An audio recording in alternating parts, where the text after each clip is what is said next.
আসসালামু আলাইকুম। আশা করছি সবাই সুস্থ আছেন, ভালো আছেন। সকালের নাস্তায় বাংলাদেশি হোটেলগুলোতে পরোটার সাথে যে মিক্সড সবজি ভাজিটা দেওয়া হয়, সেই ভাজিটা কিন্তু খেতে অসম্ভব মজা লাগে।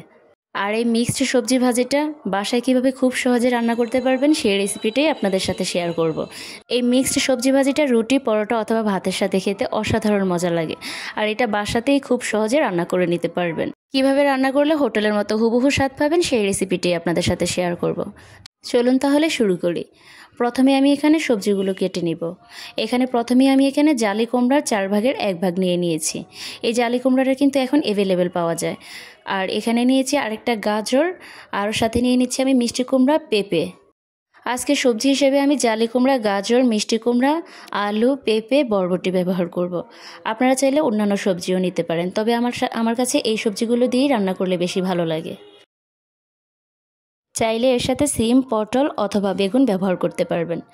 প্রথমে আমি জালি কুমড়ার ভিতরের বিচিগুলো ফেলে দিচ্ছি। এরপর এই সবগুলো ছোট ছোট করে টুকরো করে কেটে নেব। সবগুলো সবজি একই রকমভাবে কেটে নেব। ছোট ছোট করে টুকরো করে নিতে হবে, শুধুমাত্র বরবটিটা একটু বড় করে টুকরো করে কেটে নেব। এখানে 2টা আলু নিয়ে নিয়েছি, আর অর্ধেকটা গাজর ব্যবহার করব।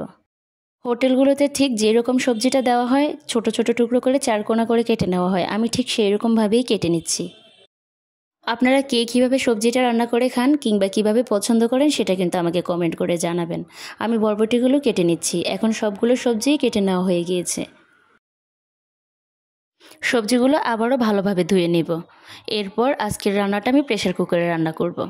সবগুলো সবজি প্রেসার কুকারে নিয়ে নিচ্ছি, শুধুমাত্র টমেটো আর বরবটিটা পরে ব্যবহার করব। কেননা বরবটিটা এখন দিয়ে দিলে কালারটা নষ্ট হয়ে যাবে আর বেশি সিদ্ধ হয়ে যাবে। আপনারা চাইলে হাঁড়ি কিংবা কড়াইতেও রান্না করতে পারবেন। এখন আমি দিয়ে দিচ্ছি 5টা কাঁচামরিচ মাঝখান থেকে টুকরো করে নিয়েছি, 2টা তেজপাতা আর 1 চামচ পরিমাণে দিয়ে দিচ্ছি আদা রসুন বাটা। আরও দিব এখানে 3টা এলাচ।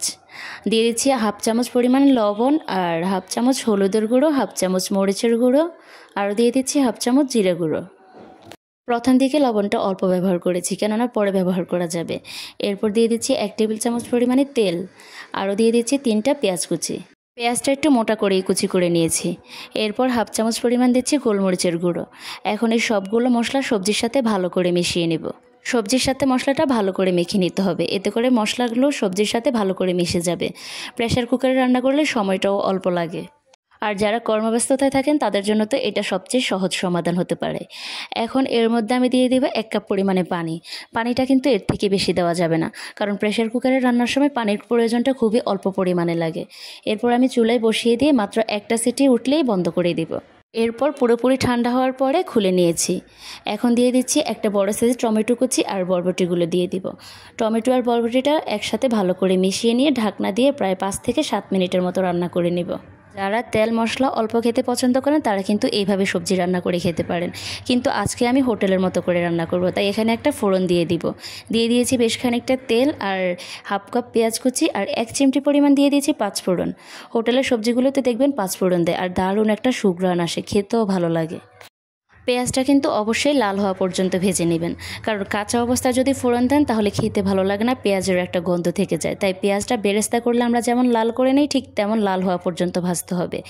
এরকম লাল হয়ে আসলে এর মধ্যে আমি সবজিগুলো ঢেলে দিব। সবজিগুলো সিদ্ধ করার সময় যেহেতু আমি সব রকমের মশলা দিয়ে দিয়েছি, তাই এখানে আর কোনো প্রকার মশলা ব্যবহার করতে হবে না। এখন প্রেসার কুকার থেকে সবজিটা ঢেলে প্রথমে আমি প্রেসার কুকার সহ এভাবে ঢেকে রেখে দেব। পেঁয়াজের ফোড়নের সাথে সবজিটা ভালো করে মিশিয়ে নেব। কালারটা দেখেই হয়তো বুঝতে পেরেছেন কত সুন্দর একটা কালার এসেছে। 1 চামচ পরিমাণে গরম মশলার গুঁড়ো ছিটিয়ে দিচ্ছি। এখন এই সবজির সাথে ভালো করে মশলাটা মিশিয়ে নিব। এই সবজিটা এভাবে রান্না করলে এত বেশি ভালো লাগে খেতে, রুটি, পরোটা, ভাত সব কিছুর সাথেই এটা খেতে দারুণ মজা লাগে। এইভাবে একবার হলেও বাসায় সবজিটা রান্না করবেন, ছোট থেকে বড় সবাই পছন্দ করবে। এই পর্যায়ে আমি লবণটা চেক করে কিছু লবণ ছিটিয়ে দিচ্ছি। আজকে আমি চেষ্টা করেছি হোটেলের মতো করে খুব সহজে বাসায় সবজিটা রান্না করে দেখাতে। আশা করছি আপনাদের কাছে ভালো লেগেছে। আর ভালো লাগলে অবশ্যই লাইক, কমেন্ট, শেয়ার করে দিবেন। আর প্লিজ আমার চ্যানেলটা সাবস্ক্রাইব করে সাথেই থাকবেন। যারা ফেসবুক থেকে দেখছেন অবশ্যই পেজে ফলো দিয়ে রাখবেন, এরকম মজার সহজ রান্নার রেসিপিগুলো পাওয়ার জন্য। আজকে এই পর্যন্তই বিদায় নিচ্ছি। আল্লাহ হাফেজ। আসসালামু আলাইকুম।